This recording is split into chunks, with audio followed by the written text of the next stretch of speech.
Good afternoon to one and all. Yesterday we will see the concept of mutually exclusive events and some problems on the mutually exclusive events.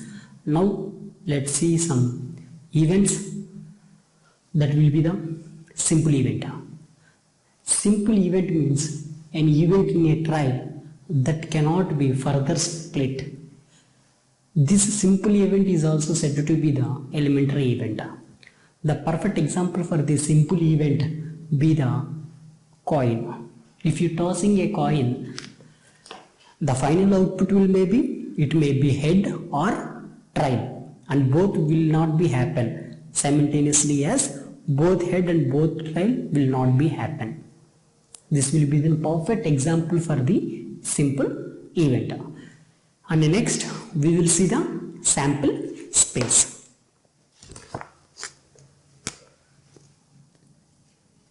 Sample space.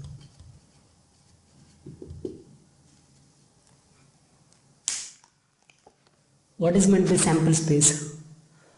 The number of events in a trial is said to be the sample space.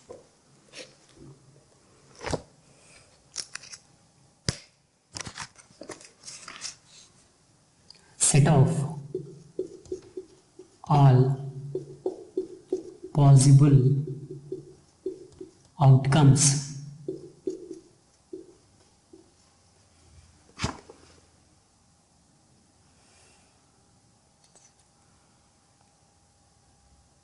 in a trial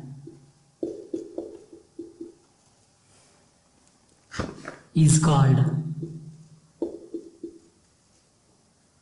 sample space.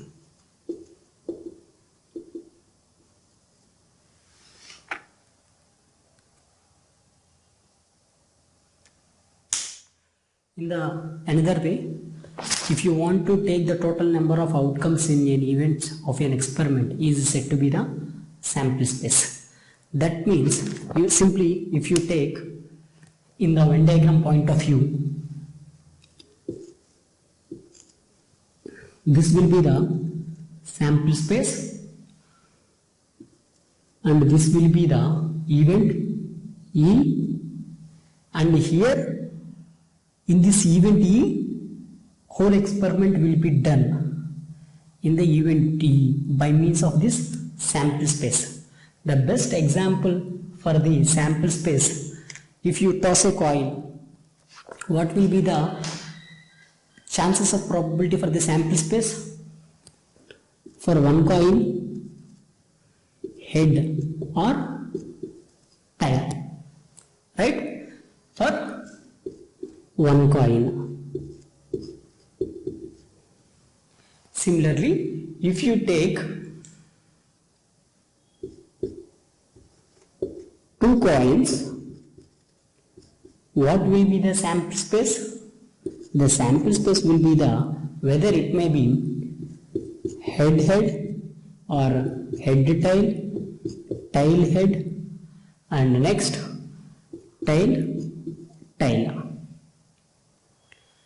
Similarly, if you roll a dice once, what will be the chance of probability of a sample space? That will be the 1, 2, 3, 4, 5, 6 for a single die. Similarly, if you roll a dice twice, that means if you take the dice, two dice, what will the sample space? If you take the two dice, sample space will be the 1, 1, 2, up to so on here 1, 6. Similarly, this will be the 2, 1, 2, 2. This will be so on up to the 2, 6. How much it will be get extended? Up to the 6, right? This will become the 6, 1, 6, 2, to so on 6, 6. This will be the sample space of an events in a random experiment. Next,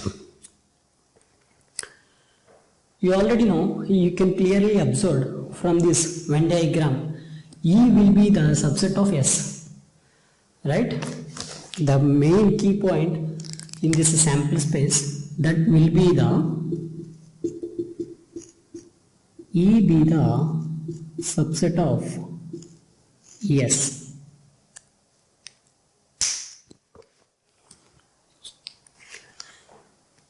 Please write it down. Actually, before I only explained these concepts in the first class of a sample space, but some audio problem, you can't get this concept. So once again I will explain this concept, and next we will see the some events as well as how union and the intersection concepts will be arrived at.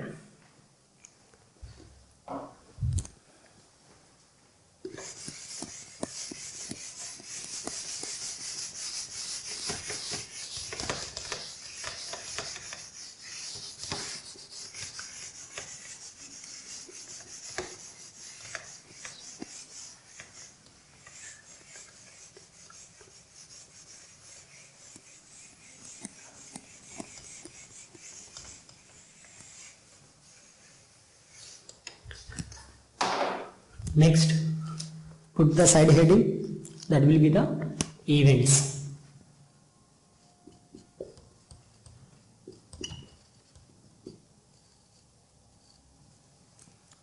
Let's take E be the event of a sample space. If you take that, let's see, A1, comma, A2, comma, A3 up to so on AN. This will be the samples point. Sample points in a sample space S. And if you take E1 as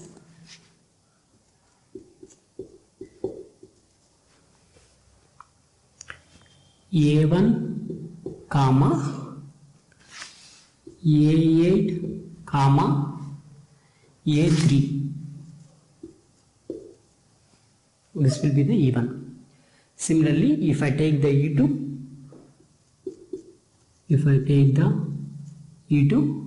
what will happen? A2, comma, A3, comma, A7, comma, A9. Okay, some randomly I will be take this A1, A3, A8 like that. Okay, let's find out what will be the union and what will be the intersection and what will be the some E1 minus E2 and what will be the E2 minus E1.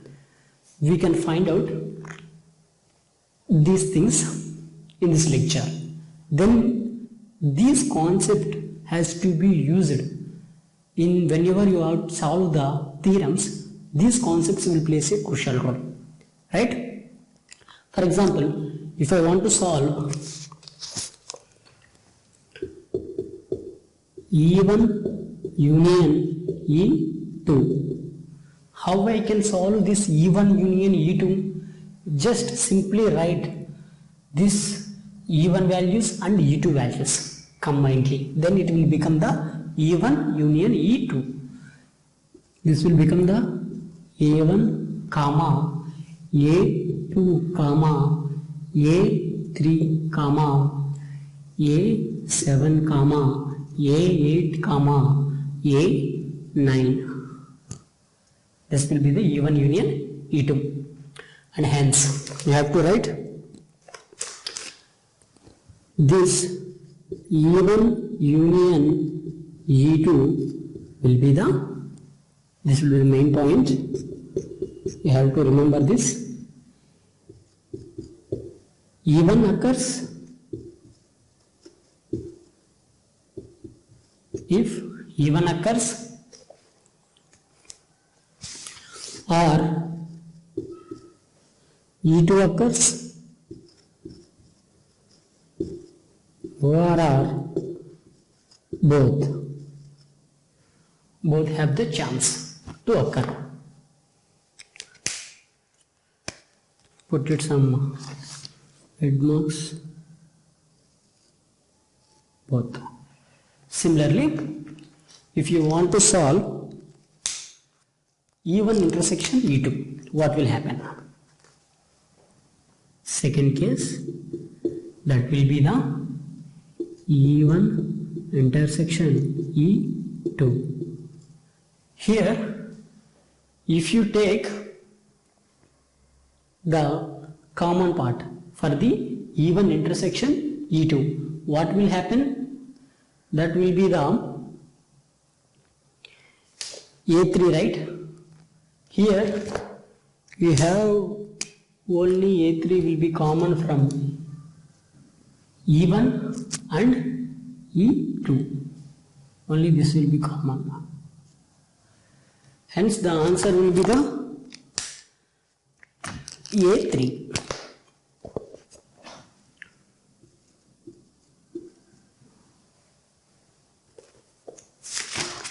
And here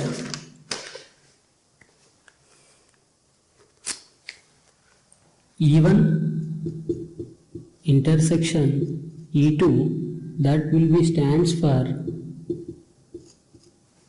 if E1 occurs and E2 occurs.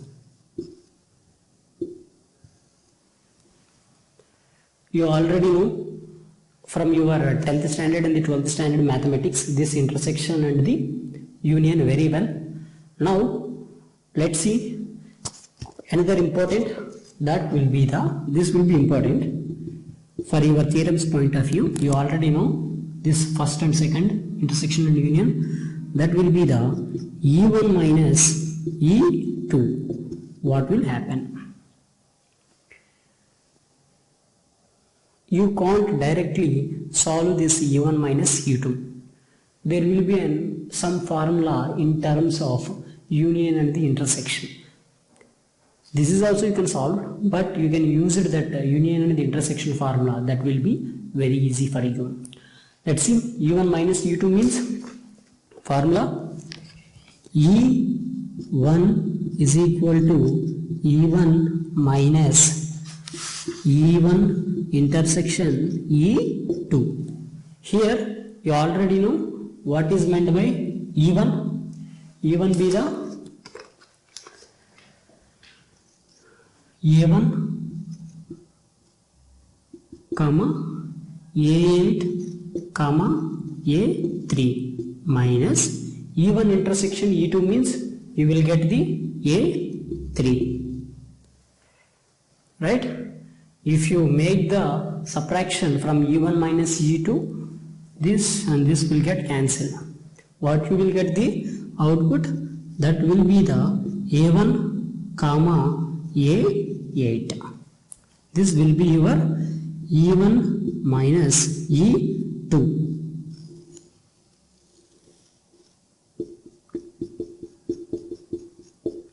And similarly, put some star marks.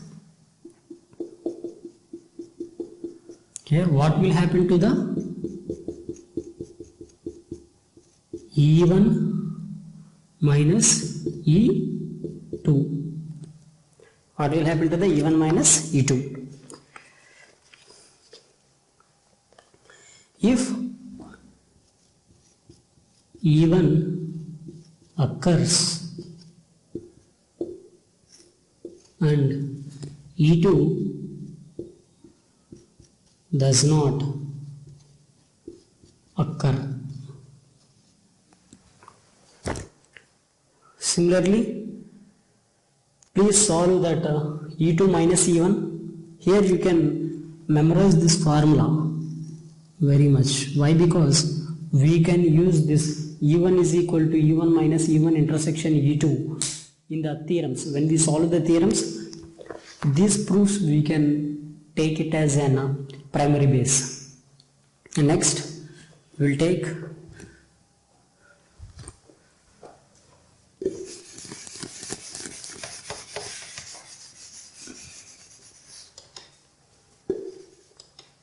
E2 minus E1. What will happen? Fourth case, that will be the E2 minus E1. Please solve this. Pause the video and solve this. E2 minus E1. Here also you will get another formula. That formula be the E2 is equal to E1 union E2 minus E1. This was the formula.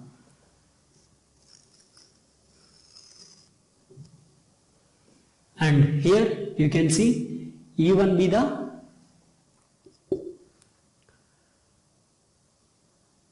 so if you take E1 be the A1, A8 and A3. You already know if you want to write E2 means only E2 will be happen and E1 will not be happen. Where the subtraction terms will be there, you get cancelled to each other and you have to write the remaining terms. Then what will be the remaining terms? That will be the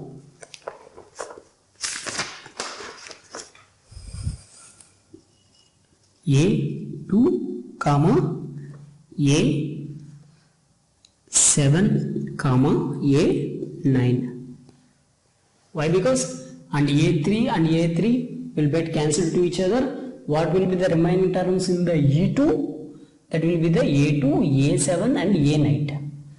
Whenever you take in the E2 minus E1, this E1 cannot be happen. Here you can see if you take the E1 minus E2, only E1 occurs and E2 does not occur. Here in this case, this will be the vice versa case. Here if you take the E2 minus E1, here E1 only occur and E2 only occur and E1 does not occur. Hence you will get the output that will be the A2, A7 and A9. Here A3 and A3 get cancelled to each other. Next, this will be the E2. And similarly, if you write E2 minus E1, that will be the if E2 occurs and E1 does not occur.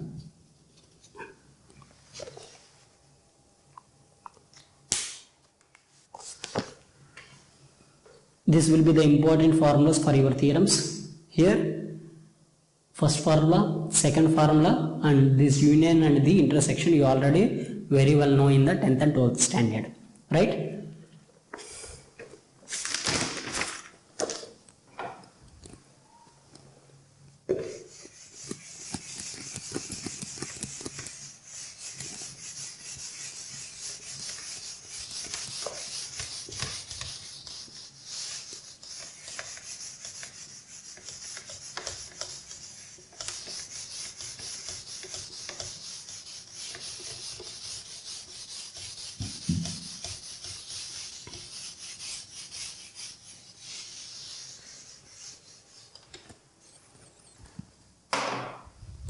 And next we will see yesterday we will see some mutual exclusive events formula. P of E is equal to M divided by N.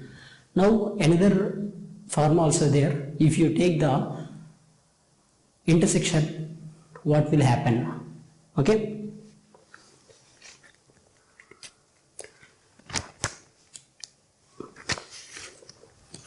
Mutually exclusive events. Here, if you take the E1 be the sample space of an event E1 and another if you take the E2 be the event in a sample space. If you take the intersection between the E1 and E2, if there will be no common points between the E1 and the E2, then what will happen? It will be go to the null, right? E1 intersection E2, that will become the null. Why? Because how we can replicate this? There will be no common elements in between the E1 and E2, and hence this mutually exclusive events is also said to be the disjoint events. This is also said to be the disjoint events.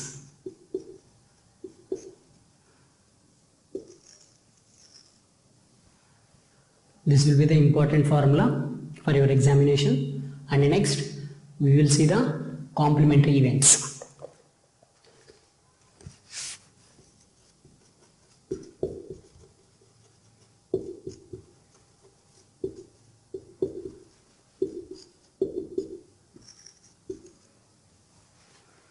Let's see the complementary events. Here you have to concentrate on the main two formulas, that will be the E intersection E bar, that will be equal to the 5. If you take the sample space for this, if you take the union, then what will happen? If you take the union, it will become the sample space. Hence E bar is equal to S minus E. These two formulas will be the important. That means if you take the complementary events, complementary means whether it may be one, you take the normal event, and next you will take the complementary event. First you have to check with the intersection, and in next case we have to check with the union case. For the intersection case, there will be no intersection between the E and E bar, then you will get the 5. This will be the null space. If you have the union between the E and the E bar, then you will get the sample space, that will be the S. How many variables will be there? That variables will be get onto this sample space, yes. This will be the important for the complementary events. And next you will see in the second lecture I will be tell about the axioms of probability. You already know, and once again I will be explain that axioms of probability. Simply that formulas, 3 axioms of probability will be there, and we will see some theorems. Axioms of probability.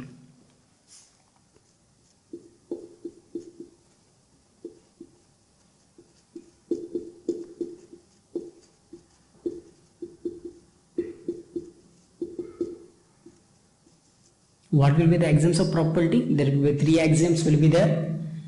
Axiom 1, axiom 2 and axiom 3. For the first axiom, that will be the P of E, that will be greater than or equal to 0, and E will be the sample space of E will be the subset of S. And the next axiom 2, that will be the P of S is equal to 1. P of S is equal to 1. And next, what will happen? If I take the E1 and E2 will be the disjoint sets. E1 and E2 be the disjoint sets. What will happen if you take the P of E1 union E2? That will be the P of E1 plus P of E2. These axioms I will be explaining in the second class only. Just see that. Now let's solve some theorems. Based on wherever I put the star marks, that results we have to use to solve the theorems. Let's see.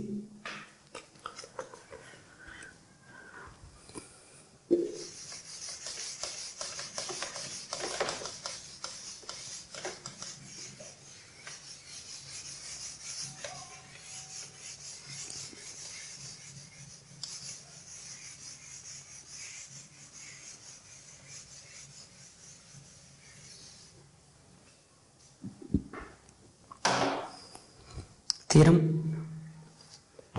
Just solve some theorems.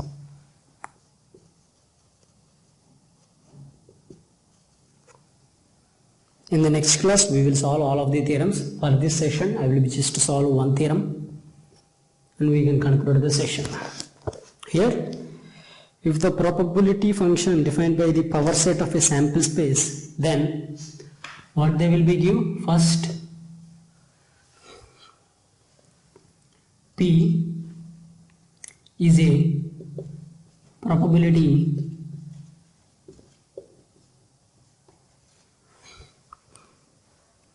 function defined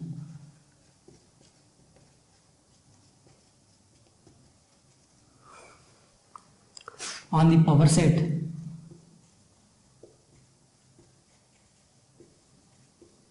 of sample space S.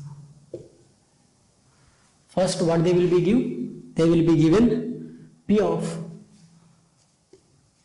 phi is equal to 0. And next, what you have to solve and prove? P of E bar is equal to 1 minus P of E. This was the questions. They will be asked. You have to solve this theorem. This will be the proof for this theorem. If you solve the first, P of phi is equal to 0. P of phi is equal to 0. So you already know E union phi, that will be equal to E. If you union with the null space, you will get the event E. Similarly, if you take the intersection with the null space, there will be no intersection, means you have to get the only phi only, right? If you apply the probability of event for this, P of E, that will be equal to P of E union phi. You already know P of U union phi means from the axioms of probability, that will be the P of E plus P of phi. And here P of phi will become the 0. And hence P of phi will become the 0. Why? Because there will be no common terms. So this will be the P of phi will become the 0. And similarly, if you take the P of E bar is equal to 1 minus P of E bar is equal to 1 minus P of E. Can you observe? Can you anywhere see this formula? We can see this formula in the mutually exclusive events. That will be the P of E plus P of E bar is equal to 1. We have put their star marks also. Right? Here, if you solve this, similarly, if you take E union E bar, here you can apply the complementary function. What will be the complementary function? E union E bar is equal to S and E intersection E bar, that is equal to phi. This will be the complementary function.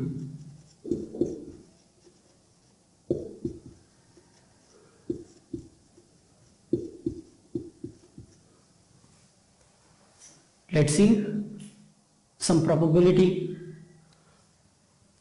Apply the probability. P of S is equal to P of E union E bar. How you can write union? That will be equal to the P of E plus P of E bar. You already know from the axiom 2. Axiom 2, what they will say? Axiom 2. P of S is equal to 1. We have to use that axiom too. Just put P of S is equal to 1 here. What you will get? 1 is equal to P of E plus P of E bar.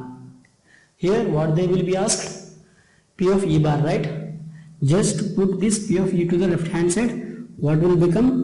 1 minus P of E, that will be equal to the P of E bar.